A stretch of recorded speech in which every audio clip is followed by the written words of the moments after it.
Hey, what's going on, everybody? Welcome to the Corcoran Entertainment Show. I'm your host, Franky Corcoran. How we all doing? Hope you guys had a nice long weekend. Hopefully it went good. Hopefully mine goes good. I'm recording this during the long weekend, so hopefully it went well, and hopefully I was able to upload this episode.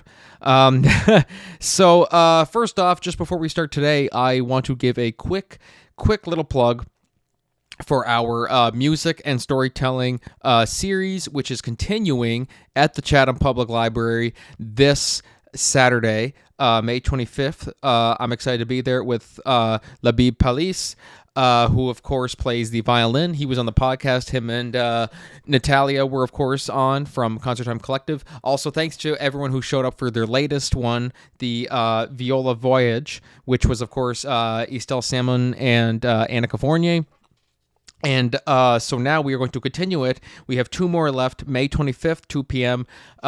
Me and Labib will be embarking on Violin Excursions, Introduction to the Violin.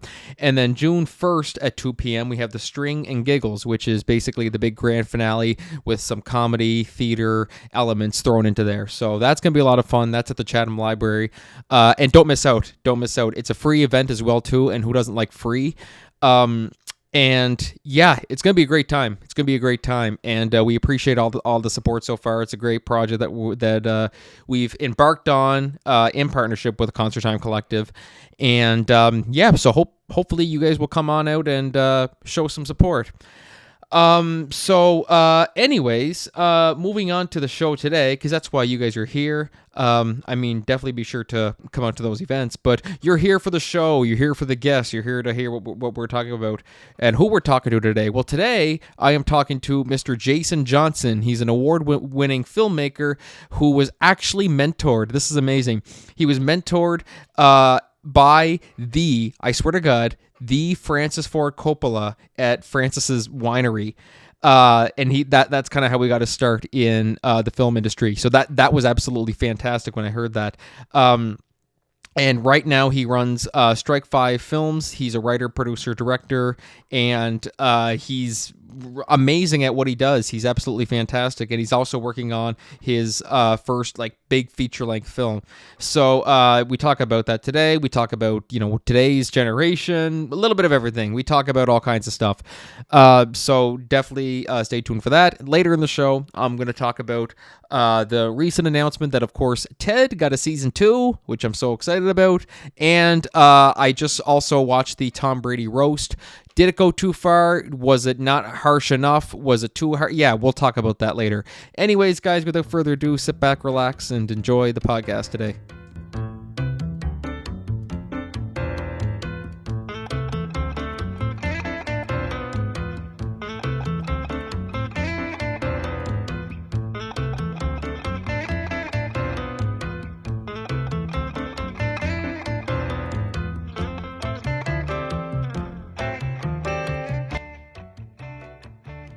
Well, hello, everybody. Welcome back to the Corcoran Entertainment Show. I'm your host, Franky Corcoran, and today I am joined by filmmaker, writer, director, producer. I'm not sure. He might be an actor, too. I don't know. He does everything in the entertainment world. Jayson Johnson. Jayson, what's going on? Hey, good to be here. Thank you for having me on the show. And I have acted before, so maybe not lately, but yeah, I've done it before. But you're the jack of all trades when it comes to the entertainment industry, are you? Yeah, I guess so. So yeah, just wherever I can get in, I fit in there. So Yes, exactly. But I appreciate you coming out today. And, as I was saying before, going through just everything that you've done throughout your career has been absolutely fantastic. First of all, the first thing that came to mind was you were mentored by Francis Ford Coppola. Now, for those of you guys who don't know who that is, well, first of all, why are you even how do you not know who that is? The Godfather, he's behind all that. One of the greatest, some people say the greatest filmmaker of all time. He basically mentored you. So what was that like? How did that come about? And then he kind of also inspired you to pursue this career path. yeah, so it started off with me in college. I was a kid that was in communication studies. I didn't know what I wanted to do after college, but I had this girlfriend that got a job in California, the one place that I did not want to move. So anyway, we made the trek to California, and when we arrived in Napa, I didn't have a job, and I basically filled out a lot of applications. And one place called me, which happened to be his winery that he owns, Francis Ford Coppola Winery. So I started there as a wine steward, and eventually got to work with the man on some creative marketing projects.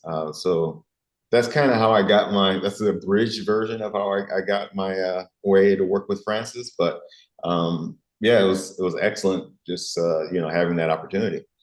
Oh my God, absolutely. Well, him of all people too. Like that's I mean, like we get lots of mentors and stuff like that of people who have worked in it a long time. They may not be like well-known people and everything, but you got to work with like the greatest filmmaker of all time. Some people say, do you think he is the greatest or one of the greatest? How would you rank him in your list of top filmmakers? I'd have to say he's definitely in my top five. There's no denying him. Just the catalog of stuff that he's put out. The Godfather, the Apocalypse Now, even like some of his films that didn't do as well. You put those against other filmmakers, and it's just like it's not even comparable. So, yeah, I think he's a visionary, and he's awesome. Gotta give him He his is roses. absolutely, he truly is the best of the best. Uh Picking a favorite director or filmmaker though is always something I always hate trying to decide because I'm like that's just such a hard I use this all the time. It's like picking a favorite child. I'm like, how do you choose one? It's also like choosing your favorite actor. I did a list on here one time of top 10 favorite actors, and I'm like, holy shit. It took me like an hour just to come up with 10. I'm like, because there's just so many of them out there. But one thing that I noticed, it's funny on your a matchmaker profile. This quote really stood out to me. I started my film journey with zero film knowledge, but made 8 films that have been selected to 80 plus film festivals, winning 6 times. So you basically started off no film knowledge. Here you are now. Did you ever anticipate that at all? That this is where it would end up? No. I guess I should say I've always believed in myself. But the percentage of you making it even this far is just like incredible odds. But yeah, I didn't know anything. I knew that I wanted to make film, and I had a desire to do it. And like my first film, I leave those up online so people can kind of see the progression, and it's terrible. So go back and look at my previous work. But I started doing a lot of Facebook videos and stuff like that, and just kind of learned as I went along. So if I could do it, anyone could do it. Exactly, but I think that's a good thing that you some people will they're so embarrassed by the first films or TV shows or plays that they do that they almost don't want people to even acknowledge them. It's like it's part of history now, like it's there, but I mean back then, of course, like oh my God, that was the best thing that I ever did, and then like 20 films later, now you're saying that the 20th film you made, that's the best one that I ever made. And then you look back on your first one, you're like, oh God, why did I think that was good? But really, I do think it's good to also show people that like, hey, look, this is where I started. And now look here I am now, all these films that and short films and stuff like that for all these film festivals. So you've mainly done short films, correct? And you're also working on a full feature length film. Is that correct? Yeah, so I've written 3 feature-length films, all at different price points. So I'm trying to court investors now to see which one might be the best fit for me. But yeah, it's everything is progression. Talent will only get you so far, but persistence will get you everywhere. Yes, exactly. What's it like when you're selling your script around? That's got to be such a huge because there's lots of people who'll do that, but pitching your ideas, no matter how good they are, sometimes for people it's not always easy. So what's it like? What's that whole process like when you're sending scripts out to different studios and stuff? Well, naturally, you're going to get a lot of no's, and the people that do get back to you, they say your short films are great, but we don't think you can do it. It's kind of like that Sylvester Stallone idea where he wrote Rocky, and they wanted to cast everyone else as Rocky instead of him. But he just said, no, I'm going to be Rocky, or this project's not going to get sold. So you have to kind of be dogmatic in that sense that, you're going to be attached to the project. This is your project. And, that's the only way it's going to get done. Because without that vision, what do you got? You're just all over the place. So that's what I've been experiencing. It's just being true to myself and sticking with my original idea. Exactly. Are you quality over quantity in that case? Like if they said, okay, we'll buy this for this amount of, X amount of dollars, but we want so and so in this and so in that part. Are you more so like, yeah, sure, money's money, or is it more so, no, if it's gonna be shit, if I don't have creative control over it, then it's not gonna fly. Are you more like that, or are you the opposite? I would say I'm more quality over anything. That's actually something that I learned from Francis Coppola. Is he used to preach quality, quality, quality, and that went into everything that he made, whether it was like a box of pasta or a movie. Everything had to be at the utmost highest quality because that's really the only way you can make a brand is to do something that's quality. Yes, exactly. Because then that stuff's out there for good. Like that's it. Like people will see that and go, "Oh, what movie did he make? Oh, he made that movie. Oh God, that one was terrible." Like it'll stick. It'll stick with you. And sometimes it doesn't matter how many good movies you make after a bad one. Some people don't forget the first few. Some people, I mean, like a majority of the people will kind of move past it. I mean, we've seen Adam Sandler. How many movies can he make? And then you're like, "Oh God, he's making another one. Holy shit, that was actually pretty good." You know what I mean? Do Yeah. you have any actors like that where you lose faith in them completely after like bomb after bomb after bomb, and then you're like, holy shit, that one was actually pretty good. Yeah. Yeah, I'm trying to think. Adam Sandler is a really good example. I'm just gonna piggyback off of that one because, he was making what was it, Grown ups. grown ups. And I'm just like, I can't even watch these. And then, he makes Punch Drunk Love, then he makes Uncut Gems, and then, now he's making other ones. So he's really had this transition where he just kind of made films with his friends and his buddies that were low production value to things that are definitely great now. So I really admire him for that.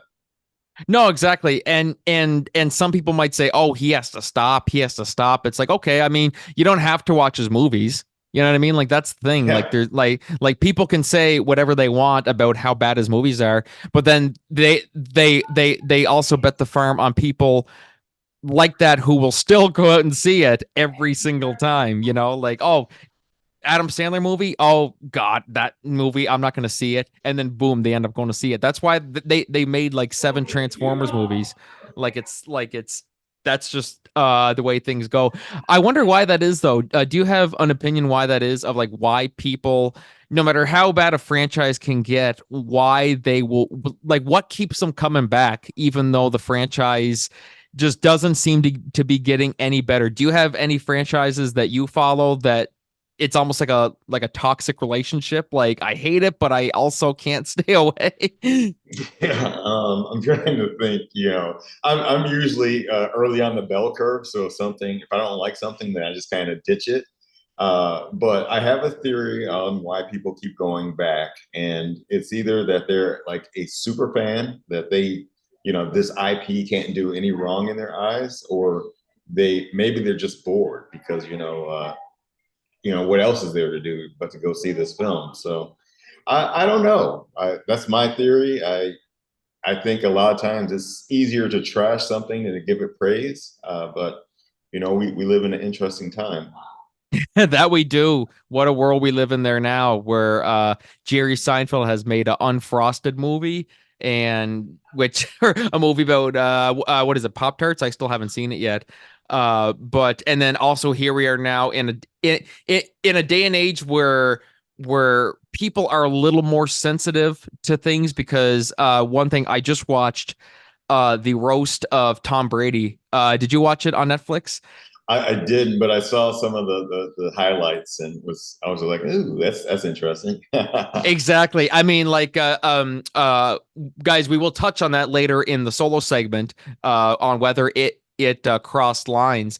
But because there are some people who are saying that, but do you think uh it's really just a matter of our generation nowadays? Is it just because really the way I see it, I mean, I'll talk more about it later on in the show, but the roast of Tom Brady to me, it was just like any other roast that I had seen years ago. And I just think it's just because now we're in a new day and age, especially where you're seeing movies come out that have the same like, subject matter as a lot of other beloved films like years ago. It's like, why is that different now? Why is that in your opinion? Like, is it the generation thing? Is it just, we're starting to realize now more that maybe it's not as good as we think? Like, what's your take on that? I think we have like all these people online that are connected, and with that, everyone seems to have like an opinion. So, like let's say uh, like an actor, has a DUI, and back in the like, let's go back to like the 1980s, you might read about it and then you say, oh, okay. And then you go about your day. But now we're in such a connected age where people just have to talk about it and obsess about it and mull it to death. So, I don't know. It's interesting time that we live in. I think you just need to give people grace these days because, we're all human beings. We all make mistakes, and, I'm sure there's going to be things about me that people don't like. So sorry. Is the roast of Jayson Johnson, is that something that's coming soon? Like, what's not? Oh God, I hope after I'm dead. Yeah. So Oh, and that always comes to fruition too, like with writing stuff, because people will write stuff, like that take place way back in the day where things were the bad behavior was almost justified in a way where it's kind of difficult for writers sometimes. Like, how do you cope now? Because I mean, of course, you're a writer for Strike Five Films, which is first off, congratulations on that. That's a huge achievement there. How do you deal with now writing how things are now compared to what they used to be? so I don't pay very much attention to that. So I make films for myself primarily, and as a result of that, I put a lot of passion, all of my creativity, just all of my ability into these things. And then as a result of that, I think other people will like that. So I don't follow the trend where people are like, "Ooh, if I write this, this is going to piss this people off." So I don't really worry about that. If they get upset, then I'm sorry, but I have an opinion, and this is what I want to say, and I'm not really making a film for those type of people anyway. No, exactly. It's like people who don't like country music. It's like, okay, well then you can listen to whatever you want. You know what I mean? Yeah. Like it's nobody's forcing you, tying you down, putting headphones on you and making you listen to this stuff. Like, that's your choice. And same thing with films. So going back to Strike Five Films. So you're of course writer, director, producer, and that's gotta be like a dream job, doing something that you love for like a full, like, because I know lots of writers and directors and producers who are almost like freelance, where it's they kind of just job comes their way, then they take it, and then okay, now on to the next one, like where who's going to take me on next. But with you work for a company where it's just that's next project, okay, I have the next one lined up. So what's it like, or how's it been working with Strike Five Films? It's great. When I founded this company, I was a little bit like frustrated with working for other organizations or companies, and I said that I think that me and collaborators can put together a project just as good. So there were some growing pains with that to find clients and things of that nature, but along the way, we were able to find people that wanted to work with us, and now it's great. We're able to do everything, and we're kind of the captains of our own ship. So that's really been a rewarding experience. I wouldn't have it any other way. Being your own boss. So you run the company basically. You are in charge of Strike Five Films. I'm the owner. Yeah. You are Strike Five Films. Yeah. That's perfect though. That's really the biggest street to be your own boss. Like that's got to be. Does it come with lots of like hesitation? It must come with a lot of second guessing. Does that come for you, or is it more so just go with the flow kind of thing? Well, you have to, when you're a business owner, you have to kind of come to the hard realization that everything is your fault. And when everything goes good, it's everyone else's contribution. So you pat yourself on the back last, and then you point the finger at yourself first. So that is how you successfully run an organization. But yeah, it's been great. We're getting ready to make a feature length film, and I'm really excited for that opportunity to be in theaters. Yes, and so this is a full length feature, is it? Full 2 hour film? It'll be well, hour 30, hour 45, once 2 hours. So Oh, okay, awesome. around those marks, yeah. Oh, okay, so you guys haven't started filming it yet, have you? No, we're still in the process of fundraising, and we're getting there. It's a long it is a long ramp to get up to flight, but we're moving forward. Awesome, awesome. I mean, I come from the live theater industry, so it's a completely different process. There are some similarities, of course. I mean, we're writing the scripts and stuff like that. I mean, that's all kind of same in a way, but filmmaking is such a huge. I mean, like, what's kind of your process? I mean, like, how long does it take from, like, writing the script, getting your actors, getting the funding, shooting?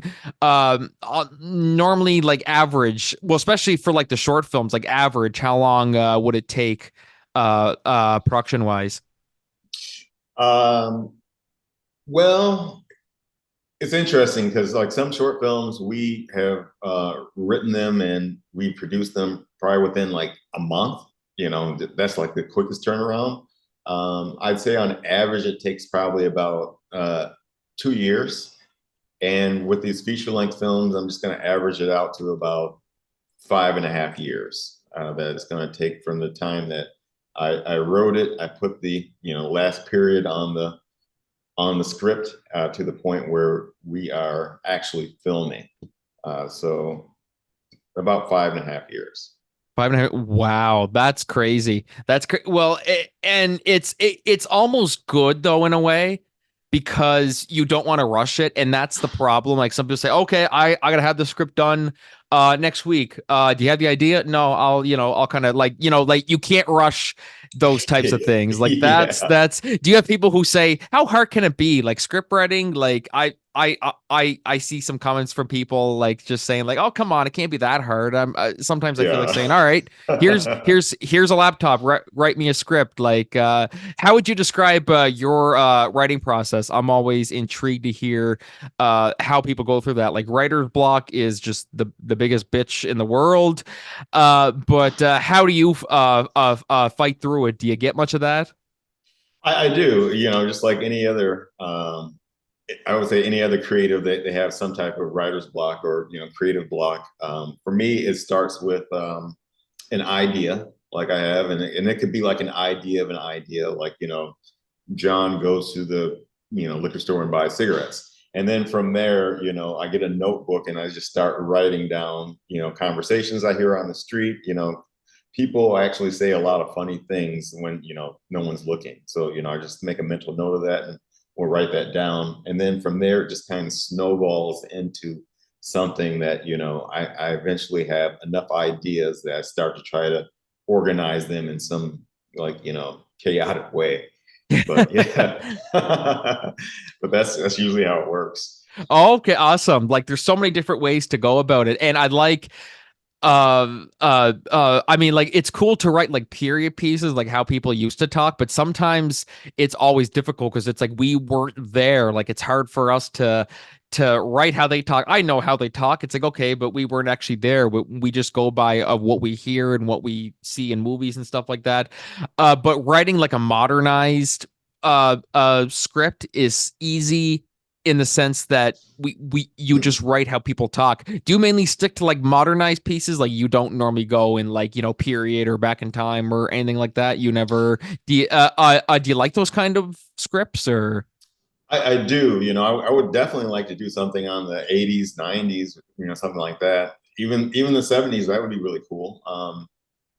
And when it comes to how people talk, I generally I'll like hear someone say something, like someone may talk weird or they may have a lisp or something like that. And I'll just say, oh, I like that, and I think that would work with that character. So I try to implement that into the screenplay, and that way I don't have like these static 2D characters. I want to try to make each character different from the next. So they're not just wooden and just very one note, stereotypical kind of characters. Like you Yeah. want them to have their own quirks, their own flaws, their own what people like about them, what people hate about them. That's really the best part about it. Just taking that one idea and expanding on it. And that's really the best way to do it because otherwise there's no it's harder to get invested if they're just very one note. But so or geez, I almost called you Francis. Geez. Oh, I appreciate Is that. I'll Francis take here? Where's Francis? it. Yeah. Tell him if he wants to come on the podcast, by the way, I would be more than happy to arrange that. He'd probably be like, what the hell's that? But He actually has a movie getting ready to come out. So this is a movie that he's been writing his whole life. So oh, uh, awesome. yeah, so Megalopolis. I think it has Adam Diver in it, and it looks like it's going to be pretty awesome. Oh my God, can't wait. I cannot wait. And he's what, 80? He's in his 80s now, eh? Yeah, 70, 78 or something like that. Yeah, he's up there. Yeah, so Age is just a number, man. Age is just a number. I believe that. Yeah. Clint Eastwood just turned, or he's like like 93, something like that, and he's still directed movies. So age is just a number. Don't listen to what they say. But is there any like final teases like for your upcoming projects or anything like that? Aside, of course, we have the feature film, but is there anything else you want to plug, or is there anything else in the works, or?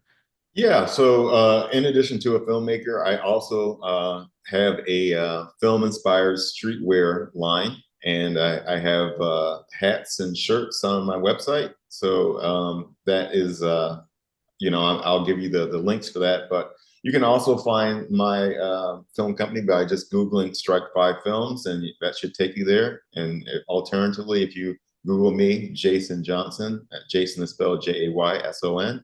Johnson, filmmaker, then you'll find me there too. So it feels good to say that. Do you have many people who always mess up the Y in the Jason? Because that's a big one. People always seem to mess Oh that up. yeah, all the time, all the time. Yeah, and they're just like, I can't find them. It's just like because you're not spelling it right.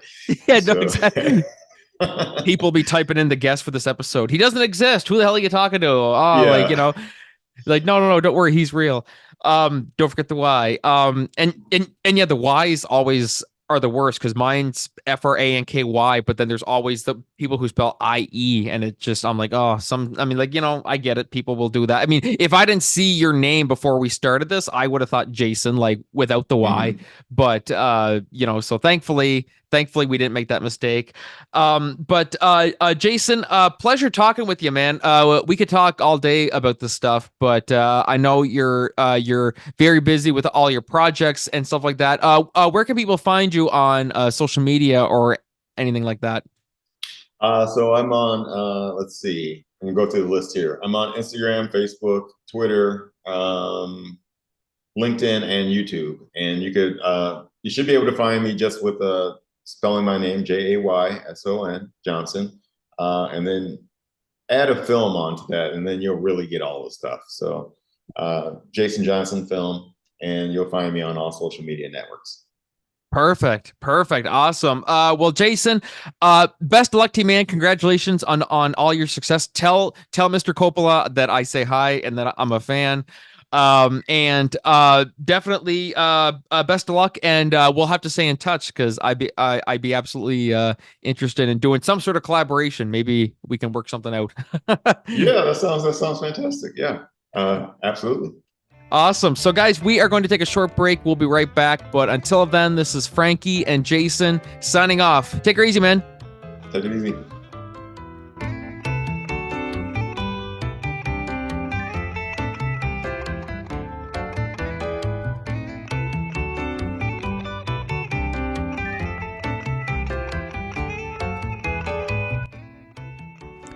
Hey, everybody. Welcome back to the Corcoran Entertainment Show. That was me and Jayson Johnson. Guys, be sure to follow Jayson on Strike Films on Facebook, Instagram, and all of his social media. And be sure to stay up to date on all of his upcoming projects. So thank you, Jayson, for coming on. Really appreciate it. And like I said, guys, go follow him. Amazing stuff.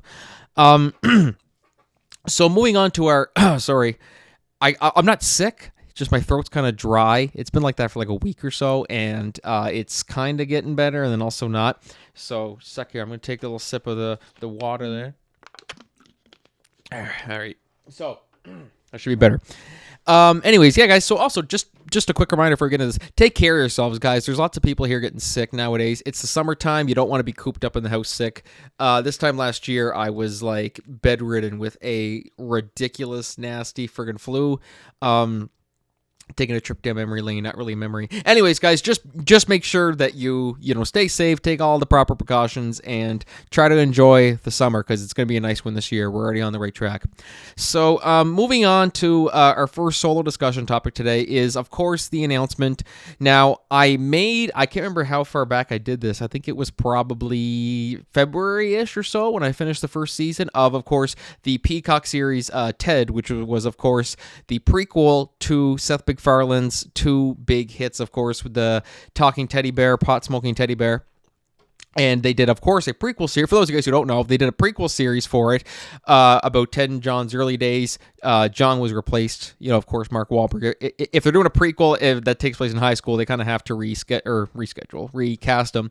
So they did that, and the first season... first 7 episodes, only 7 episodes of the series came out earlier this year, and it's available on Peacock. But Peacock's only available for Americans. I'm not American. I'm a Canadian, so I had to watch it on the old-fashioned way. I had to watch it weekly on Bell TV. Shout out to Bell 5 TV 1. You guys are awesome. I was able to watch all of season 1, not as quickly as I would have liked to. I would have preferred to just binge it all, but at least it gave me something to look forward to each Friday. I can't remember what channel it was on. I think it was Showtime it was on every Friday. So luckily for that, I was able to watch all of season 1.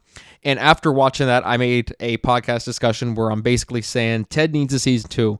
It needs a season 2 because it is some of the best stuff that I have seen, not just in Seth MacFarlane's career, but just in comedy in general. Like, there's some stuff like there that I think it's genuinely funnier than the movies. So I've been saying they pretty well have to do a season 2. They should do a season 2. Seth MacFarlane said it all depends on if people want a season 2, and judging by it was like the number 1 most viewed show on Peacock. Which, it might not be saying much because people hear Peacock and they say, what the hell is that? But not just that, but I mean, it's also been getting rave reviews. People are sharing it all over. So it's like, is that success enough for you? Is that success enough for you, Seth MacFarlane? Apparently it is, because now we got Ted season 2. This is from NBC.com. Ted is coming back for season 2 on Peacock. Here's everything we know.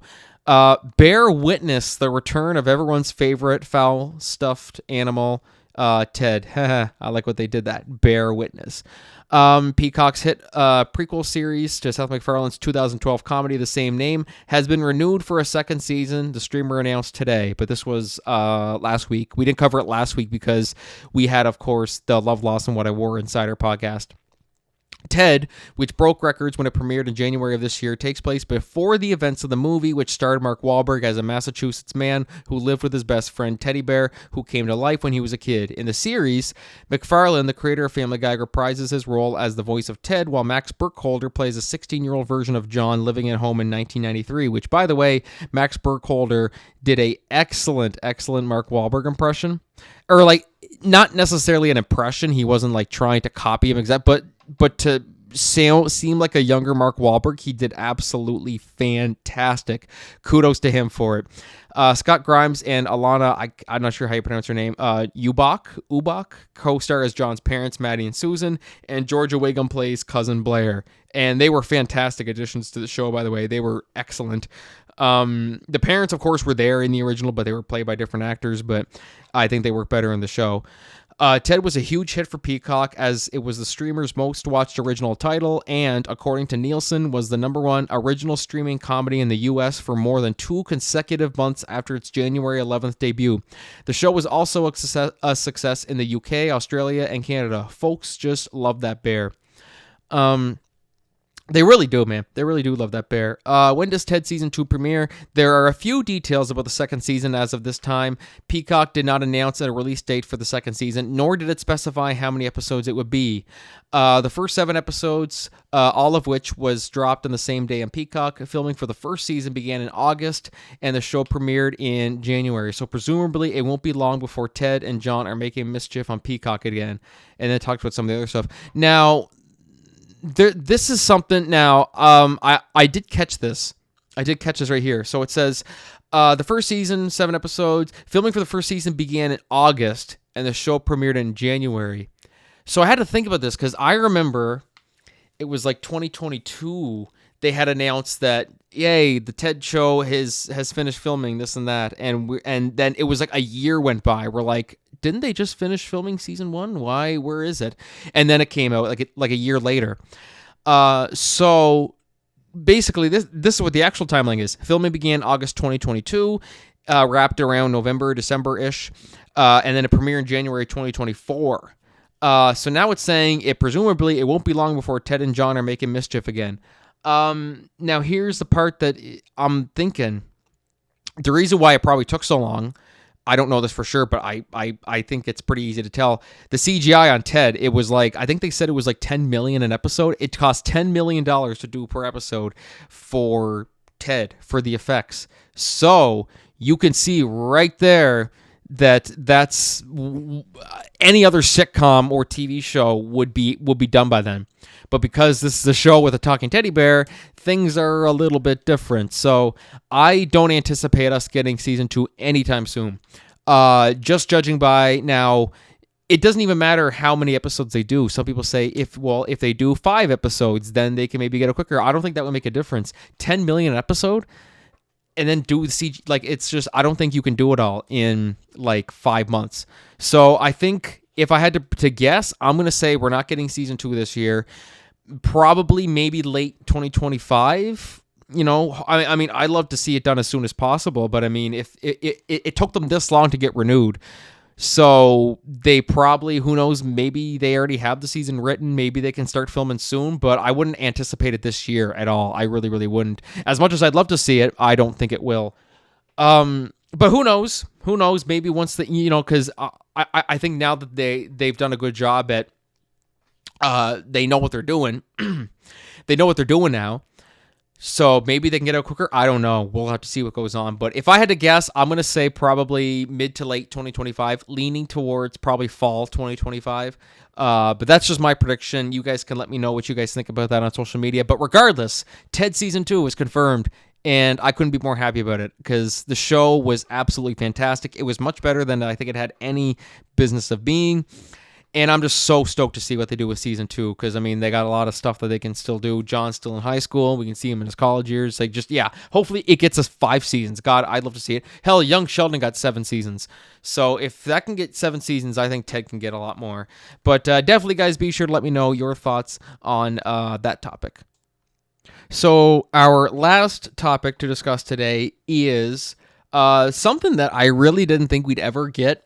Again, I didn't know because I I used to love watching the roasts, and we weren't getting many. Like, I actually had to go up. The last time we had like a good roast was 2019 when they did Alec Baldwin. This was before COVID. They might have done something before then, or sorry, after then, like during COVID, but I really don't think so. This wasn't even a Comedy Central one, the one that we're talking about today. I'm talking, of course, about the roast of Tom Brady. This was. Now, many people are saying this is the best roast they ever did. They're saying it's the best they ever did. Nothing's going to compare, this and that. I'll be honest, after seeing it, it's still hilarious. It is absolutely hilarious, especially as somebody.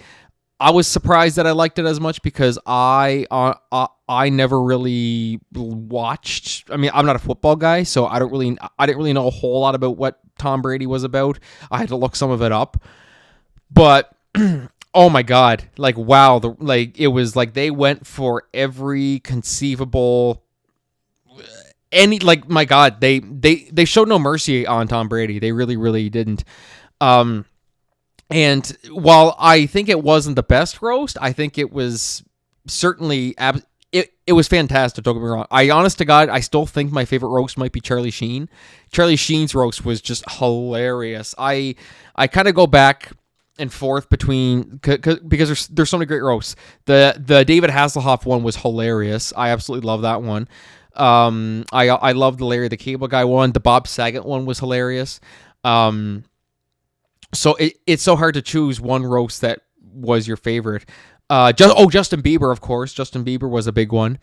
But yeah, it was certainly. Now, the reason why I'm making this discussion a topic for today is because I'm hearing so much about the roast and that they think it crossed a line and that it crossed several lines. Now I heard those before I watched it. So I watched the roast.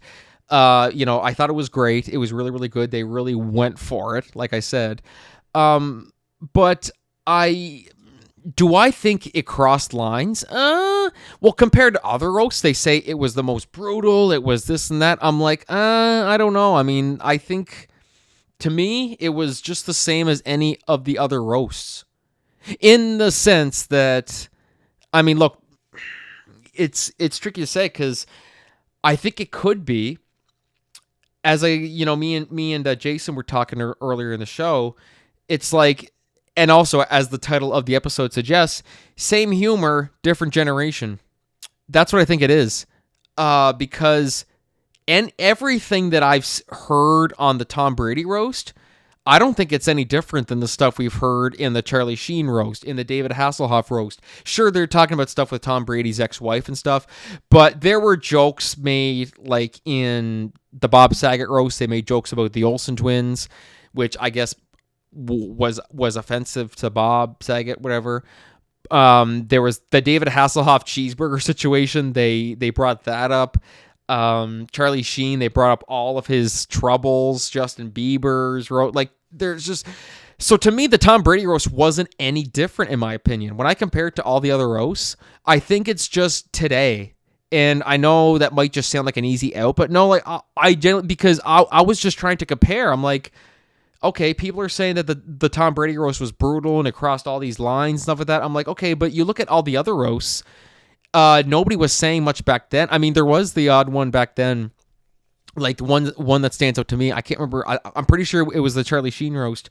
There was an uncalled joke made to Steve-O about Ryan Dunn's death by Amy Schumer. It was just like, I can't remember how she worded it. It was something, sorry to hear about your friend. I know you were thinking it could have been you. We were all just like, why wasn't it you? And to me, I was like, okay, that was just, okay, that was kind of, but do I think that the Tom Brady roast like crossed so many lines like that? Like, I don't think so. I mean, of course, when you're talking about did it cross lines when you're talking about a roast, is kind of an interesting thing because people say, oh, they should have not talked about that. It's like, well, to be fair, Tom Brady signed up to do it. You don't sign up to do a roast if you're sensitive. That's the thing. And there's nothing wrong with being sensitive. Don't get me wrong. There's nothing wrong if something offends you. Hell, there's stuff that would offend me. But if they say, hey, do you want to get roasted? And I was sensitive, I just say, no, I don't. Like, don't roast me. So the fact that Tom Brady went into it knowing full goddamn well what a roast was, knowing full goddamn well what they were going to bring up, and from what I hear, he was basically like, before the roast, he's like, just bring it. Like, I don't like hit me with your best shot kind of thing. So do I think it crossed lines? Sure, but I think every roast will cross a line. Like, every roast has crossed lines, and this is just my opinion. That's just where I stand on it. I just think, yes, it was tough, but it was no different than the Charlie Sheen. It was no different from James Franco or Rob Lowe or any of them, really. Oh God, just imagine if they did the Alec Baldwin one today. Oh my God, now maybe that might cross some lines. If they roasted Alec Baldwin today, some of the stuff that oh my God, I wouldn't even be able to imagine. Some of the stuff they probably wouldn't even be able to air. But yeah, overall, I love the Tom Brady roast. I thought it was great. Best roast of all time? I mean, to some people it might be. I mean, it could also be because I'm not a big Tom Brady fan. I mean, like, nothing against Tom Brady, but I mean, I'm not a sports guy. So I don't really. I mean, for me, out of all the ones there, I would have assumed that the Bob Saget one would be my favorite, since he was like one of my favorite comedians and actors. But for me, my favorite was the Charlie Sheen roast. I think that was the funniest. But anyways, that's just my thoughts on it. I don't think it crossed lines it in a way, yes, it crossed lines, but every roast does that, and you know what you're signing up for. That's just the way I see it. And of course, I know there was a part where Tom Brady kind of whispered to Jeff Ross, like, don't say that shit again. I was kind of expecting him to like Will Smith him, but yeah, maybe that's why you don't roast Will Smith next, because if you say something to Will Smith that he doesn't like, he'll slap you. So that would be a funny ass roast though, and Chris Rock should be the roast master. You guys heard it here first. So anyways, yeah, that's my thoughts on that. Be sure to let me know what you guys think. Did it cross any lines, or was it just the same as any other roast? Which is kind of where I'm at. I'm kind of both. Yes, it crossed lines, but every roast crossed lines. So there's nothing new there. So anyways, guys, I think that's going to do it for the show today. I want to thank my guest, Jayson Johnson. Guys, be sure to follow him on Strike 5 Films on Facebook, Instagram, and all that stuff. And guys, be sure to check out the Chatham Library, of course, this Saturday, May 25th at 2 p.m. It's a free event, by the way. It's free. Anybody is welcome. It's open to all ages. Violin excursion. Me and my good friend, Labib Palis, will be there. And we're just so excited. We're going to combine music with storytelling. It's going to be a great time. So please be sure to come on out and show some support. And until then, guys, we'll see you on the next episode. So thank you for listening, guys. Enjoy your week. Enjoy the long weekend. The long weekend, because when you're listening to this, it'll already be past. So it'll just be ending. So hope you guys had a great holiday. And, have fun back to work, and we'll see you next episode. Until then, this is Franky, signing off. Have a good one, guys.